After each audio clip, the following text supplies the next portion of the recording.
Ladies and gentlemen, the Japanese have some claim, I suppose, to be the original warlords. At any rate, their country was for some hundreds of years under the control of warlords called the samurai. And yet, in the Second World War, they diverged entirely from the pattern which I've been presenting in previous lectures. There was no warlord in Japan. I mean by that, no single figure who directed the war, who made the decisions, who led Japan into war, and so on. It's often supposed that General Tojo was such a warlord. It's true that he had been for quite a long time a leading general in China. It's true that he was Minister of War before the war, and indeed became Prime Minister just before the war started. Ironically, he was made Prime Minister in the hope that he would keep the army under control, and maybe that Japan wouldn't go to war after all. He ceased to be Prime Minister before the war ended and played no role in the end of the war. He was indeed representative simply of a wide class of generals, of admirals, and to some extent civilians who contributed towards making policy or allowing the policy of Japan to happen. Now, Japan, again, unlike all the other countries, the great powers I've been talking about, was, one might say, a made country. Until 1867 or thereabouts, Japan had not existed as a power. It lay open, a victim, supposedly to the penetration and the imperialism of the European powers and the United States. But when Japan was forcibly opened by American gunboats, the Japanese, by an extraordinary effort of decision, determined they would make themselves into Europeans. There was a revolution, the traditional system was overthrown. The emperor or Mikado, who had been merely a religious figure for hundreds of years, was suddenly brought out and was made the author or figurehead, what is known as the Meiji Revolution. Within 20 years, Japan had learnt all the lessons of Europe, had learnt about constitutionalism, had a parliament, it learnt about industrialism, it learnt about modern armies, it learnt about navies. But there was in it, one might say, a rigidity. What the Japanese were doing was not something that had grown out of their history. And ironically, the other men I've been talking about, even Hitler, for instance, grew out of Germany's history and cannot be understood without it. Whereas the Japanese had no history, they grew out of European history. And their view was that if they loyally, carefully, pedantically followed the European patterns, that would transform them into an acceptable member of the great power family. And in some ways it did. Japan developed modern industry, became certainly one of the great industrial powers in the world, developed a great navy so that, particularly after the First World War, there were only 3 recognized naval powers in the world: the United States, Great Britain, and Japan. Japan having modeled herself on the rest. Japan had also a great army. As early as 1904, the Japanese showed that they were capable of war, although greatly inferior in strength, both on land and sea, to Russia. They defeated Russia in the Russo-Japanese War of 1945, achieving perhaps the greatest naval victory since Trafalgar, the Battle of Tsushima. And incidentally, it's often thought the Japanese were the stronger. On paper, by no means. Admiral Togo, who won the Battle of Tsushima, was inferior to the Russian Navy in the relationship of 10-4. He won by superior ingenuity. That in these ways, Japan had followed on the European pattern. And this brought the Japanese to be one of the victorious powers, attended the Peace Conference of Paris. And here there was one very significant incident which illustrated that the Japanese, I think one can say, had been cheated. They had been told that if they followed the European model, they would be accepted as civilized powers. When they therefore, at the Peace Conference of Paris, proposed a clause laying down racial equality, they assumed that it would be accepted. It was defeated by none other than President Wilson, the idealist, who preached the League of Nations and all the other things of the New World. The Japanese realized that this was a fraud, that at the very time when they were being supposedly treated as equals, a total ban was placed on the migration of Japanese into the United States. Others were let in more freely. The Japanese, it was one of the first lessons they appreciated. The rules which applied to white men did not apply to what Churchill used to call as those funny little yellow folk. Racial equality was far from being achieved. And this, among other things, no doubt made them more sensitive and more aggressive. Now, the hierarchy of order in Japan, which is the decisive thing which I must make clear, is this. In theory, the emperor was absolute. Every decision came from him. But the Japanese revolutionaries who were making this new constitution soon realized that if in fact every decision came from the emperor, he would make bad ones as well as good ones and would be discredited. It was therefore laid down that no course of action should ever be submitted to the emperor until there was total agreement among the ministry and among the armed forces, and that therefore, faced with a unanimous resolution, the emperor never had anything to do except agree. We know how an imperial council was held. Ministers, generals, admirals filed in.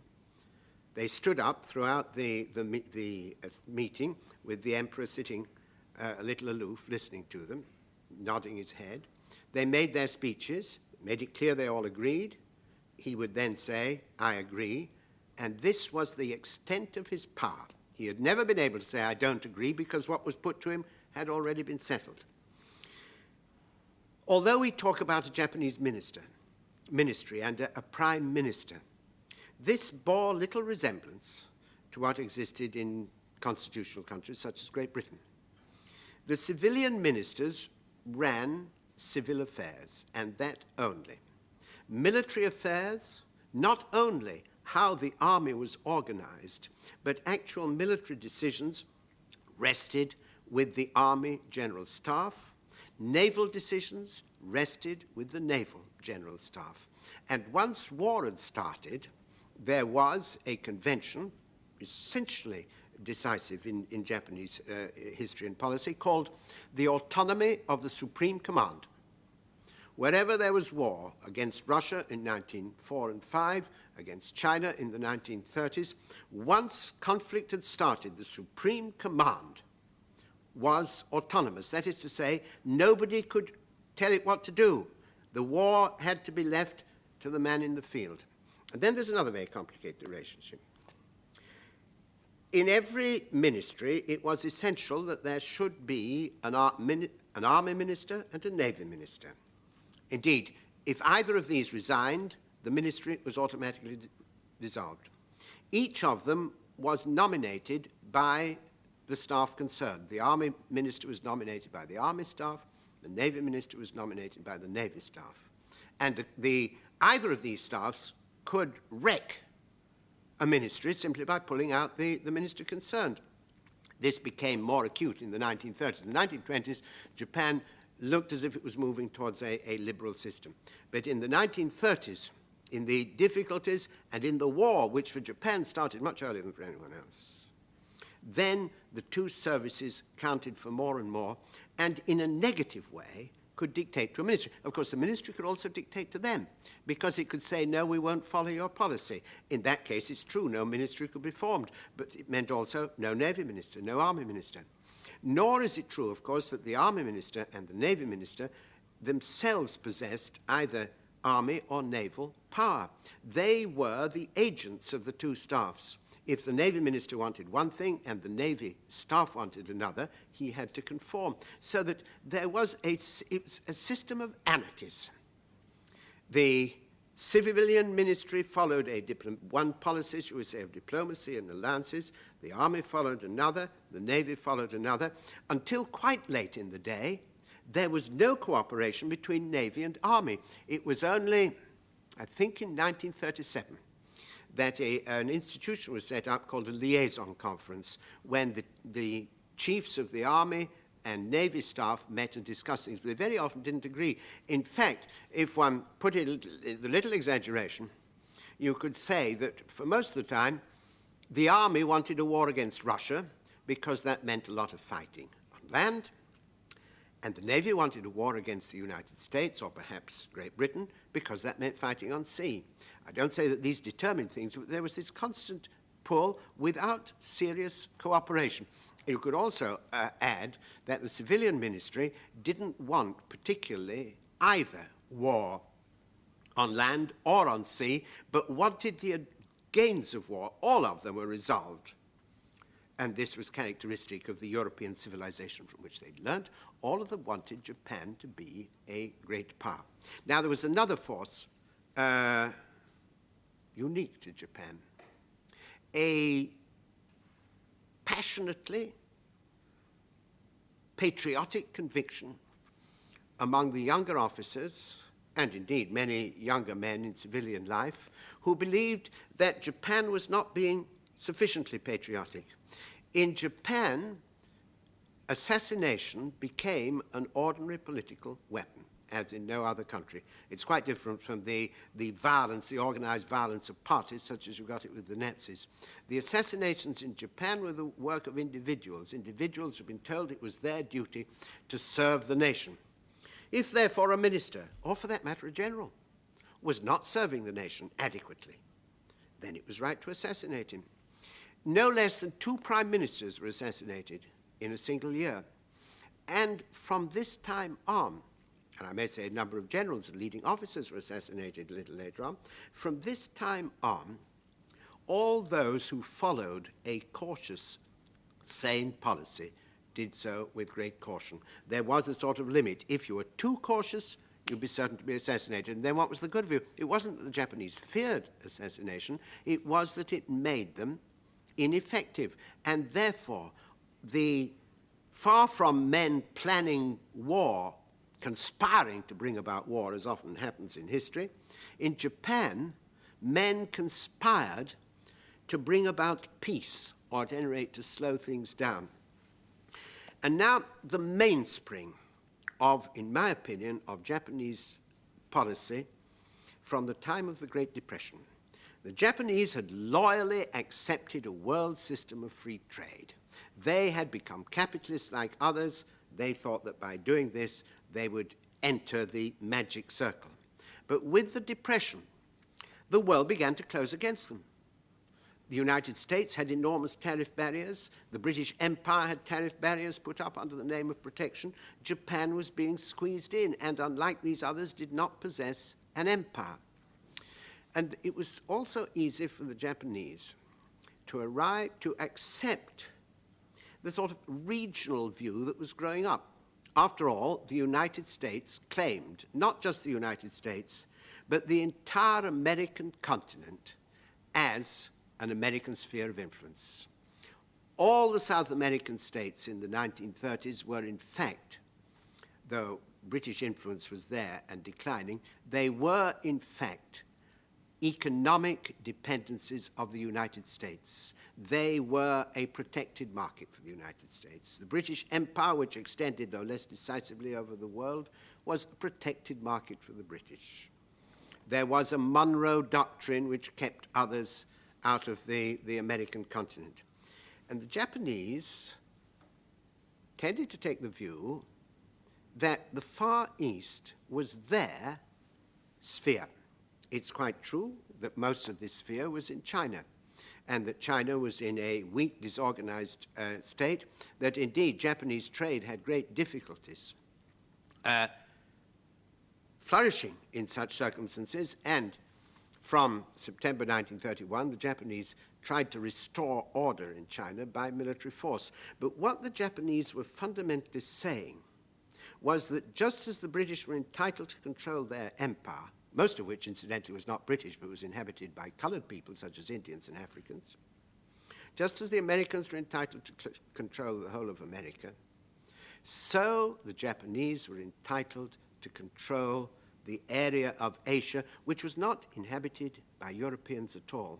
And you must remember, when we think how scandalous it is that the Japanese should try and interfere in China and impose order for the maintenance of their trade, an example had been set them by others. In 1860, for instance, the British and French, after an interference with British trade, marched on Pekin, destroyed the Summer Palace, looted it, and the houses of many aristocratic English people are full of the loot of the Summer Palace of Pekin to the present day. The Japanese, therefore, were following the highest and most civilized examples. And throughout the 1930s, the Japanese, increasingly thwarted by Chinese opposition, pressed into China by military means and encountered not yet the effective opposition of either the United States or the British, but constant protests and rebukes. In a way, it was a dialogue of the deaf. Neither got the message over. What the Americans stood for was the open door. That is to say that China, just like every other part of the world, except the United States, should be wide open to everybody's trade, that behind the American tariff wall they could launch out all over the world and there could be no barrier against them. The Japanese, on the other hand, answered by the argument of respective spheres. And as the shadows of war and then the realities of war themselves spread more and more across the world, when Germany went to war with Great Britain and France, when France fell, both the United States and Japan were desperately anxious to finish the tension between them, but of course in different ways. It's a classic example, I think, of each side believing that it could get its way without war by increasing the tension. The Japanese said, if we increase the tension, the Americans will give way because they're so worried about the British in Europe. The Americans said, if we increase the tension, the Japanese will crumble because they are the weaker. In my opinion, the decisive step towards war was taken not by the Japanese, but by President Roosevelt when, in August 1941, he placed a total embargo on oil supplies to Japan. Japan had no oil of her own. She derived most of it from the Dutch East Indies, a little from other places. And once this embargo was placed, it was clear to the Japanese that within, what some people said 6 months, some people said 18 months, but at most within 18 months, Japanese oil would run out, Japan would collapse as a great power. This is exactly what Roosevelt foresaw, and he believed that the Japanese would weaken, would accept his terms, would withdraw all their forces from China, renounce any position of being a great power, would accept the open door, which meant the United States as the dominant economic force throughout the Chinese mainland. The Japanese had no illusions that they were the stronger. But as they contemplated the world situation of the autumn of 1941, or I should put it a bit earlier, they'd been turning this problem over in their mind, of course, from 1940 onwards, they were inevitably tempted to go forward. Tempted because all their former opponents, all the independent European forces which had existed in the Far East, except the United States, now seemed defenseless. France had collapsed, Holland had been overrun, and so far as the British went, although they were maintaining themselves against Italy, it was pretty clear that they could not basically hold on to their Far Eastern position at Singapore. At least it was clear to everyone, except a few people in London who had a fantasy that Singapore was a strongly occupied base. Therefore, if the Japanese simply went into Southeast Asia, and that was their vision of the war, they would, with very little difficulty, create a great empire. But there also existed the United States. Over in the Pacific, at Pearl Harbor, the United States had a great naval base. It seemed too far off for the Japanese to reach, and from there, the United States could threaten the Japanese flank and ultimately lead to a crumbling of their empire. There were, in fact, two quite different spheres of war. One was Southeast Asia, which the Japanese wished to move into and exploit.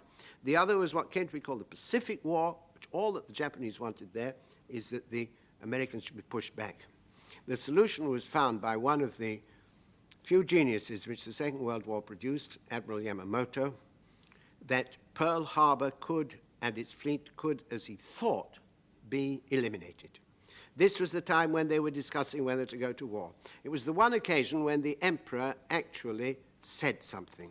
When he was being urged by his advisors to approve the declaration of war, he pulled out of his pocket a poem and read it. All the seas in every quarter are as brothers to one another. Why then do the winds and waves of strife rage so turbulently throughout the world? That, he said, is a poem which I often have in mind. And that was the only attempt, I think, that he ever made to contribute to policy. The decision was taken that unless the United States dropped their opposition, Japan would go to war. Incidentally, it's often said that the Americans ought to have known that Pearl Harbor was going to be attacked. But apart from those who designed it, nobody knew. Even the ministry, even the Navy staff itself in Tokyo was not sure. It knew that the Navy was going to attack somewhere. But Pearl Harbor certainly began the Second World War from the Japanese point of view. And if one asks who made this decision, a whole body of men discussing and constantly saying, we don't see any way out. Admiral Yamamoto himself, although he achieved this wonderful stroke, one of the greatest strategical strokes of the Second World War, said, I fear we have only awakened a sleeping giant, and his reaction will be terrible. And so it proved. What the Japanese hoped for from the time of the temporary destruction of the American fleet at Pearl Harbor, and from their overrunning of the whole of the Southeast Asia area, was by no means, they never imagined they could defeat the Americans. They never imagined that they could, say, penetrate to the New World and invade the United States.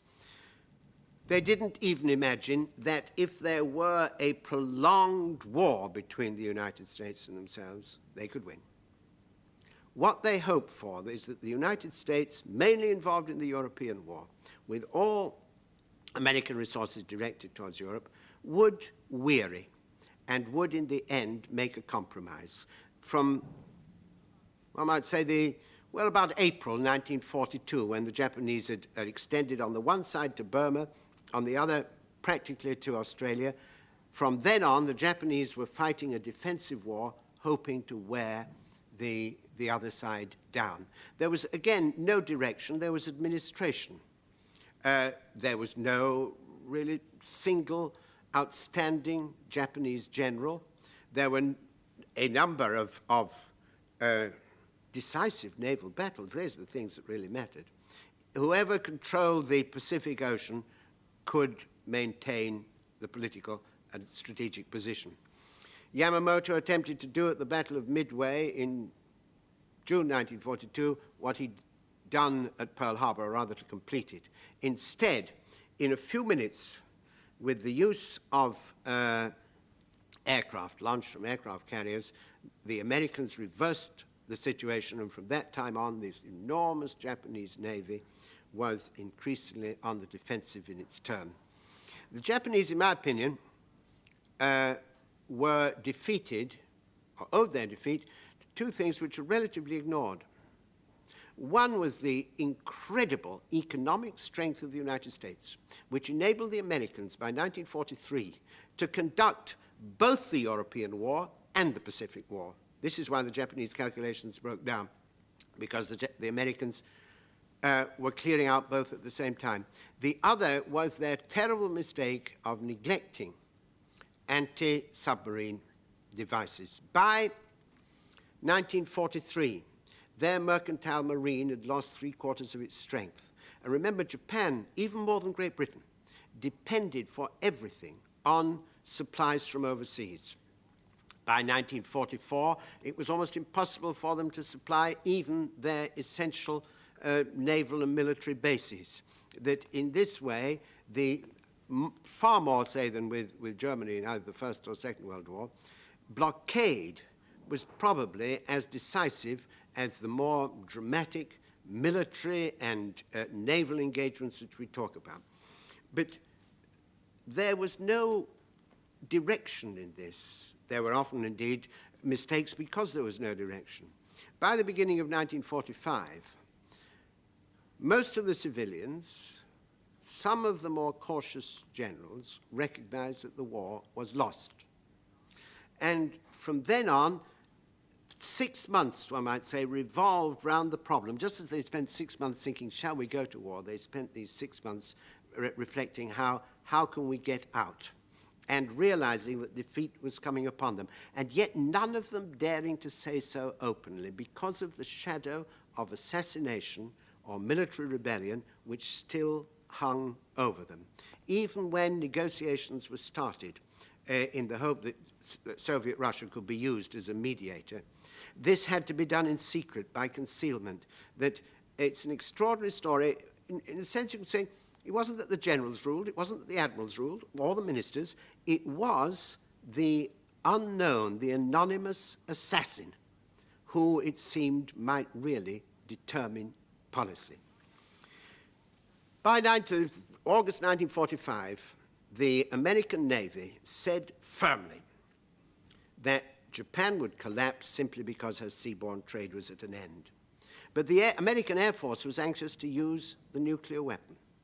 The American Army, in its turn, talked of 1 million casualties. And the nuclear bomb was used against Japan, not so much because of any serious calculation, but simply we've got it, we better use it. After the bomb was dropped, the emperor intervened and insisted that peace should be made. He said, let me see if I can catch the words, "We have resolved to endure the unendurable and suffer what is insufferable." The decision for peace had already, for not only peace, for unconditional surrender, had already been made before the second bomb was dropped at Nagasaki. On the 2nd of September 1945, General MacArthur accepted the unconditional surrender of Japan and came to Tokyo. One of his aides said, "You're going to call on the emperor?" He said, "No, the emperor will come to me." And sure enough, a few days later, he did. And this is what Hirohito said: "I come to you, General MacArthur, to offer myself to the judgment of the powers you represent as the one to bear sole responsibility for every political and military decision made and action taken by my people in the conduct of the war." Of course, he was not charged as a war criminal, and there was no reason why he should have been. Others were charged, including General Tojo. They were sentenced to death. In my opinion, the only comment on the war trials, either in Tokyo or in Nuremberg, was made by Churchill when he said to Ismay, "You and I must take care not to lose the next war." But the Japanese learnt the lesson of the war perhaps more than anyone has done. Japan is the only great power which has steadfastly refused to make or to possess nuclear weapons. And in this, the Japanese are an example to us all.